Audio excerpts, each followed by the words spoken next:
नमस्कार दोस्तों। आज पर इस वीडियो में बात करेंगे मेडिसिलिक जो ऑइंटमेंट आता है, इसको मेडिसिलिक क्रीम के नाम से भी जाना जाता है। तो ये किस काम में आती है? काफ़ी फीमेल्स इसको फेयरनेस क्रीम के हिसाब से काम में लेती है। तो इससे गोरा होता है या नहीं होता, या फिर इसके क्या इसके साइड इफ़ेक्ट्स या फिर क्या दुष्प्रभाव आ सकते हैं, कितने रुपए तक ये मार्केट में अवेलेबल रहती है, इन सारी बातों की जानकारी आज अपन इस वीडियो में लेंगे। दोस्तों, ये जो मेडिसिलिक क्रीम आती है, इसमें दो ड्रग सोर्स प्रेजेंट रहते हैं। एक तो क्लोबेटासोल होता है और एक इसमें सैलिसाइक्लिक एसिड होता है। मेनली काफ़ी जो फीमेल्स हो चाहे मेल्स हो, उनकी एक इन्फेक्शन देखा जाता है स्किन का, जिसको एक्जिमा एंड सोरियासिस के नाम से जाना जाता है। एक्जिमा में अपनी स्किन जो होती है वो रेड होने लग जाती है, वहाँ पे इन्फ्लामेशन प्रेजेंट होता है, स्वेलिंग प्रेजेंट होती है और छोटे पिगमेंटेशंस हो जाते हैं। रेडनेस के साथ में स्वेलिंग, इन्फ्लामेशन और पेन वहाँ पे प्रेजेंट रहता है एक्जिमा में। इसी की जगह अगर सोरियासिस जो होता है, उसमें स्केली स्किन देखने को मिलती है। मतलब स्किन की जो ऊपर की पपड़ी वगैरह है वो उतरने लग जाती है और ग्रोथ होने लग जाती है टिश्यूज की, और स्किन ड्राई भी होने लग जाती है। तो एक्चुअली उस कंडीशन में ये जो क्लोबेटासोल और सैलिसाइक्लिक एसिड्स होती है मेडिसिलिक ऑइंटमेंट में, ये काम करती है। दोस्तों, इसमें जो क्लोबेटासोल होता है वो एक प्रकार से रेडनेस को, स्वेलिंग को, इन्फ्लामेशन को, पेन को ठीक करने में काम आता है। और इसके अलावा जो सैलिसाइक्लिक एसिड होता है वो केराटिनाइजिंग एजेंट होता है। मतलब अपनी स्किन के अंदर जो भी वेस्ट प्रोडक्ट्स या फिर ब्लैक हेड्स वगैरह, डार्क स्पॉट्स वगैरह है, डार्क सर्कल्स वगैरह है, वो रिमूव करता है उस स्पॉट्स के साथ में। इसके अलावा दोस्तों, काफ़ी लोग इसको ये जो क्लोबेटासोल है ये तो काफ़ी काम में आता ही है। जैसे पेन में सेंसर्स को ठीक करने में काम आता है, अगर रेडनेस स्वेलिंग है तो उसको ठीक करने में काम आता है। वही जो सैलिसाइक्लिक एसिड होता है वो जैसे वेस्ट मटेरियल होता है अपनी स्किन के अंदर, ब्लैक हेड्स के हिसाब से भी हो सकता है, वाइट हेड्स के हिसाब से भी हो सकता है। इसके अलावा किसी के डार्क सर्कल्स होते हैं, डार्क स्पॉट्स होते हैं, मुहासे होते हैं अगर किसी के, तो उसको रिमूव करने के लिए भी ये काम में ली जाती है। दोस्तों, ये जो मेडिसिलिक ऑइंटमेंट होता है ये मार्केट में लगभग 120 रुपीज़ तक 20 ग्राम्स की जो ट्यूब होती है वो अवेलेबल रहती है। लेकिन दोस्तों, काफ़ी फीमेल्स में या फिर काफ़ी पर्सन्स में ये देखा गया है कि जो भी मेडिसिलिक क्रीम को काफ़ी दिनों तक, मतलब 3-4 महीनों तक या फिर 3 to 4 वीक्स तक काम में लेता है, तो इनकी स्किन तो एकदम स्मूथ हो जाती है, एकदम फेयर हो जाती है। जो डार्क सर्कल्स वगैरह है, छाइयाँ वगैरह है, मुहासे वगैरह है, ठीक हो जाते हैं, रेडनेस ठीक हो जाती है, स्मूथ हो जाती है स्किन। लेकिन जैसे ही इस क्रीम को छोड़ते हैं तो उसके बाद में उसी जगह पर और ज़्यादा और ग्रोथ करने लग जाते हैं वही टिश्यू, और वहाँ पे डार्क सर्कल्स और स्किन पूरी खराब होने लग जाती है। तो ये कुछ साइड इफ़ेक्ट्स देखे गए हैं। तो दोस्तों, ये जो मेडिसिलिक क्रीम जो होती है वो कभी भी, एक तो आप कभी भी फेयरनेस के हिसाब से काम में नहीं ले, इसको हमेशा स्किन के इन्फेक्शन में ही काम में लिया जाता है, एक्जिमा में, सोरियासिस में, या फिर कभी स्किन रेडनेस हो रही हो, स्वेलिंग हो रही हो, उस कंडीशन में इसको काम में लिया जा सकता है। और इसको काम में लिया जाता है 5 to 7 डेज के लिए, 8 डेज के लिए, मैक्सिमम 10 डेज के लिए। कभी भी इसका लॉन्ग टर्म ट्रीटमेंट नहीं होता है।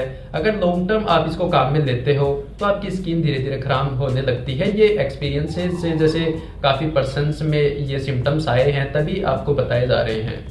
तो दोस्तों, इसको कभी भी फेयरनेस क्रीम के हिसाब से आप कभी भी काम में ना लें। दोस्तों, इसको किस प्रकार लगाया जाता है ये अपन देख लेते हैं। ये जो सोरियासिस, एक्जिमा या फिर रेडनेस, स्वेलिंग, इन्फ्लामेशन कहीं भी प्रेजेंट हो सकती है अपने स्किन पे, कहीं पे फेस पे भी हो सकती है, हैंड्स पे, एल्बो पे, जॉइंट्स पे, तो कहीं पे भी, कोई भी स्किन पे प्रेजेंट हो सकती है। तो इसको लगाने के लिए उस बॉडी पार्ट, जो भी बॉडी पार्ट इफेक्टेड है, उसको नॉर्मल सोप एंड वाटर से वॉश कर लें और ड्राई होने दें। ड्राई होने के बाद में आप इस जो ये मेडिसिलिक ऑइंटमेंट है, क्रीम है, इसको पतली परत में उस जगह पे लगाएं और लगा के लगभग 6 to 8 आवर्स तक इसको लगे रहने दें। लेकिन आप ध्यान रखिए, इसको लगाने के बाद कभी भी डायरेक्ट सनलाइट के कांटेक्ट में नहीं आए और जैसे डस्ट वगैरह के पार्टिकल्स के कांटेक्ट में नहीं आए, वरना वहाँ पे भी कुछ जैसे डार्क स्पॉट्स वगैरह बन सकते हैं।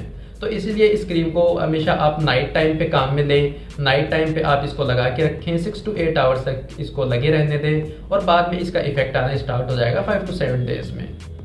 दोस्तों, ये काम भी आपको कभी भी नहीं करना है कि आप ये जो मेडिसिलिक क्रीम है इसको लगा लिए और लगाने के बाद इसको ड्रेसिंग से, कोई भी बैंडेज से अगर आप इसको कवर करते हैं तो उसकी वजह से भी इसके साइड इफेक्ट्स आने के चांसेस ज़्यादा रहते हैं।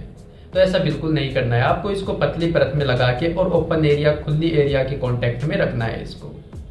दोस्तों इसके दुष्प्रभाव या फिर साइड इफेक्ट्स की अगर अपन बात करें तो दोस्तों ये जो मेडिसिलिक क्रीम होती है, इसके साइड इफेक्ट्स देखे जा सकते हैं। अगर इसकी टॉक्सिसिटी अपने शरीर में ज़्यादा हो जाए तो उस कंडीशन में लगाई हुई जगह पे बर्निंग सेंसेशंस, इरिटेशन हो सकता है, रेडनेस हो सकती है स्किन और ज़्यादा, और वहाँ पे irritation, itching, skin rashes present हो सकते हैं।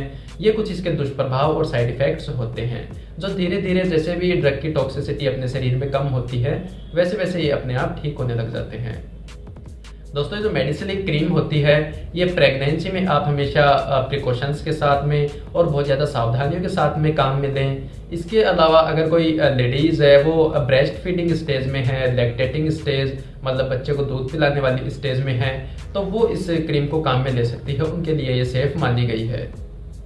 दोस्तों ये जो मेडिसिलिक क्रीम होती है ये अगर कोई पेशेंट है जिसके काफ़ी लंबे समय से लीवर फेलियर की शिकायत है, किडनी फेलियर की शिकायत है, या फिर किडनी और लीवर की काफ़ी गंभीर समस्या है उनको, तो उनको ये दवा बहुत ज़्यादा सावधानियों के साथ में, बहुत ज़्यादा प्रिकॉशंस के साथ में ही काम में लेनी पड़ती है, क्योंकि उनमें साइड इफ़ेक्ट्स आने के चांसेस बहुत ज़्यादा रहते हैं, क्योंकि ड्रग की मेटाबॉलिज्म हो नहीं पाता सही से, एक्सक्रेशन हो नहीं पाता, इसकी वजह से ड्रग शरीर में पड़ी रहती है और साइड इफ़ेक्ट्स होने के चांसेस बहुत ज़्यादा रहते हैं। इसीलिए दोस्तों मेडिसिलिक जो क्रीम होती है ये उनके वो भी काम में लेती है, जैसे काफ़ी प्रेगनेंसी में लेडीज़ होती है उसके फेस मास्क देखने को मिलता है, जैसे चीक्स होता है, नोज़ होता है, फोरहेड होता है, उस पर डार्क स्पॉट्स बन जाते हैं, तो वो डार्क स्पॉट्स को प्लाज्मा के नाम से जाना जाता है। तो कुछ फीमेल्स इसको ठीक करने के लिए भी ये मेडिसिलिक क्रीम को काम में लेती है, तो उनके लिए भी ये जो प्रिस्क्राइब नहीं की जाती है उनमें भी साइड इफ़ेक्ट्स जैसे पिगमेंटेशंस, रेडनेस या फिर वाइट हेडेड ये जो देखने को मिल सकते हैं स्किन में, तो वो भी इसको प्लाज्मा को ठीक करने के लिए इसको काम में ना लें। दोस्तों ये जो मेडिसिलिक ऑइंटमेंट होता है, क्रीम होती है, ये आप हमेशा डॉक्टर के परामर्श से ही काम में लें, डॉक्टर के प्रिस्क्रिप्शन से ही काम में लें। अपने आप से कोई भी दवा आप सेल्फ मेडिकेशन कभी भी ना करें, क्योंकि इसके काफ़ी सारे साइड इफ़ेक्ट्स होते हैं, कॉन्ट्राइंडिकेशंस होते हैं। तो आप हमेशा डॉक्टर से परामर्श लेके और कंसल्टेंट से प्रिस्क्रिप्शन लेके आप कोई भी दवा को काम में लें, अपने आप से कोई भी दवा काम में ना लें। दोस्तों मेडिसिलिक क्रीम या ऑइंटमेंट की इन्फॉर्मेशन आपको थोड़ी भी इंफॉर्मेटिव लगी हो, थोड़ी भी नॉलेजेबल लगी हो तो वीडियो को लाइक एंड कमेंट ज़रूर कर दें, चैनल को सब्सक्राइब करना ना भूलें। Thank you. डॉक्टर से परामर्श लेके और कंसल्टेंट से प्रिस्क्रिप्शन लेके आप कोई भी दवा को काम में लें, अपने आप से कोई भी दवा काम में ना लें। दोस्तों मेडिसिलिक क्रीम या ऑइंटमेंट की इन्फॉर्मेशन आपको थोड़ी भी इंफॉर्मेटिव लगी हो, थोड़ी भी नॉलेजेबल लगी हो तो वीडियो को लाइक एंड कमेंट ज़रूर कर दें, चैनल को सब्सक्राइब करना ना भूलें। Thank you.